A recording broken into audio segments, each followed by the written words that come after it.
Saturday! Comment allez-vous les amis? Eh ben moi ça va très bien. Il y a quelques années, j'ai passé 3 mois à alité, 2 mois avant l'opération, 1 mois après, et j'étais dans l'incapacité de faire quoi que ce soit. Je pouvais à peine me lever de mon lit pour aller aux toilettes, je pouvais pas faire mes courses, je pouvais pas faire à manger, je pouvais pas faire mon ménage, je pouvais même pas me baisser légèrement pour laver une assiette dans mon évier.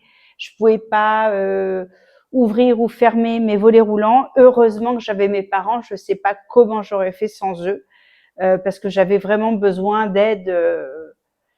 À chaque fois que j'avais besoin, quoi, je les appelais, ils venaient, étant donné qu'on habitait côte à côte, c'était très pratique. Autrement, j'aurais eu besoin de quelqu'un à la maison plusieurs fois par jour, pas forcément toute la journée, mais plusieurs fois par jour. Je me suis donc posé la question, comment je ferais ici, seule, dans cette situation? Alors au début, j'avais pensé à la jeune femme qui s'occupe de l'immeuble, qui pourrait me faire le ménage, les courses. Je me suis dit que si c'est temporaire, quelques jours, ça irait très bien. Mais si ça dure plus d'une semaine, ça serait pas jouable parce que je pense qu'elle ne s'imagine même pas comment les Européens vivent, quelles sont nos attentes. Elle vit dans un hamac et elle mange dans une gamelle, donc on n'a pas vraiment les mêmes standards. Même si elle est charmante, elle est adorable et elle fait très bien son travail. Après, j'ai des amis, mais bon, c'est difficile de demander à des amis de nous faire les courses, de faire à manger, d'aider à prendre une douche. Enfin, c'est quand même gênant. Alors que les amis viennent tenir compagnie, prendre un café, c'est très bien, mais demander plus, c'est gênant. Alors, je suis tombée, comme quoi le hasard fait bien les choses, je suis tombée sur une publicité sur Facebook de la société de Thomas qui fait de l'aide à domicile à Siem Reap. Il n'existe que à Siem Reap pour le moment. Il va peut-être s'étendre après dans le pays, mais pour l'instant, il reste ici. Sa société a 2 ans. Il emploie 6 personnes qui ont été formées en Thaïlande aux soins à domicile. Elles ont appris euh, comment bouger un patient après une opération ou s'il a telle ou telle pathologie. Donc, elles ont quand même des petites connaissances parce que ce n'est pas du tout médical. Il n'y a pas d'infirmière. Il n'a pas le droit d'embaucher une infirmière. Il a essayé, mais la loi cambodgienne ne lui autorise pas. Ce sont les hôpitaux qui peuvent embaucher des infirmières. Donc, ces jeunes femmes travaillent 6 jours sur 7. La chef d'équipe a formé tout le monde. La chef d'équipe connaît tous les clients. Comme ça, s'il y en a une qui tombe malade, elle est capable de remplacer ou d'intervenir s'il y a quoi que ce soit. Elles parlent toutes très bien anglais. Non, elles ne parlent pas français, mais la colonisation, ça fait longtemps que c'est terminé.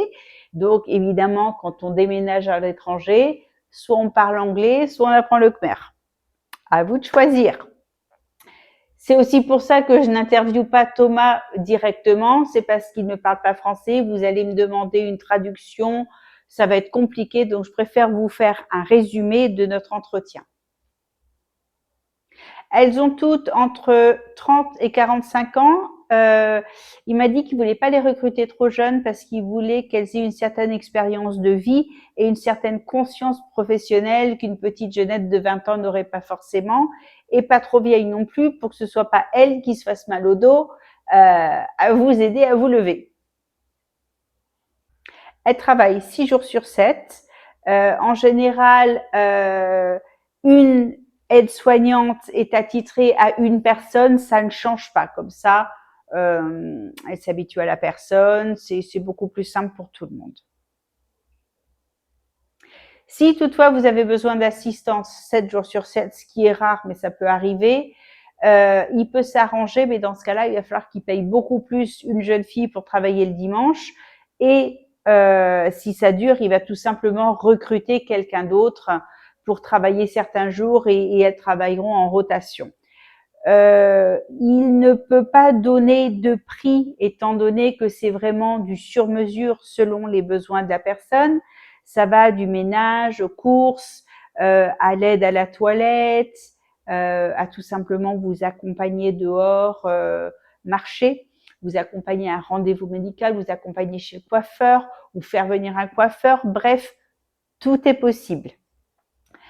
Il m'a donné, à titre d'exemple, un prix. Alors, imaginez que vous avez besoin de quelqu'un 2 heures par jour, 6 jours sur 7. Ça coûterait 250 $ par mois. Et si vous avez besoin de quelqu'un 8 heures par jour, 6 jours sur 7, ça coûterait 800 $ par mois.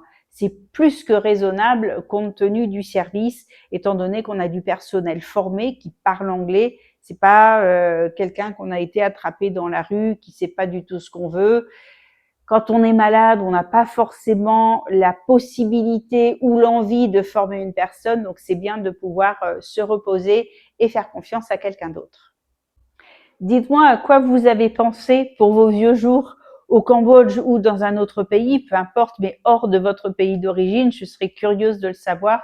Certains préfèrent rentrer dans leur pays, proche de leur famille, que ce soit les frères et sœurs, les enfants, les cousins, les amis, peu importe. Qu'est-ce que vous avez prévu? Et si toutefois vous avez eu un accident de la vie, que vous avez eu une convalescence dans un pays étranger, comment ça s'est passé? Parce qu'ici au Cambodge, il y a des hôpitaux, mais il n'y a pas de maison de convalescence. Après l'hôpital, on rentre à la maison, même si bien souvent on n'est pas capable de vivre seul sans aucune aide. Comme vous le savez, j'ai toujours plan A, plan B, plan C. Il vaut mieux se préparer plutôt que de réagir dans la panique au dernier moment, parce que des fois, on n'est pas toujours capable non plus de réagir au dernier moment. Donc, je suis contente d'avoir pu parler à Thomas, de lui avoir posé toutes mes questions. J'en ai parlé à mes amis autour de moi à Siem Reap et il y en a plein qui ont des questions, donc je pense qu'on va le revoir. Au moins, on a pris un premier contact. On sait ce qu'il propose. Et franchement, je n'aurai aucune hésitation à lui demander ses services demain. Je vous laisse ses coordonnées si toutefois vous voulez rentrer en contact avec lui, que ce soit pour vous-même ou pour quelqu'un de votre famille. Il est charmant, il est disponible et il a toute une équipe super souriante. Regardez, je vous mets une photo pour que vous les voyez tous.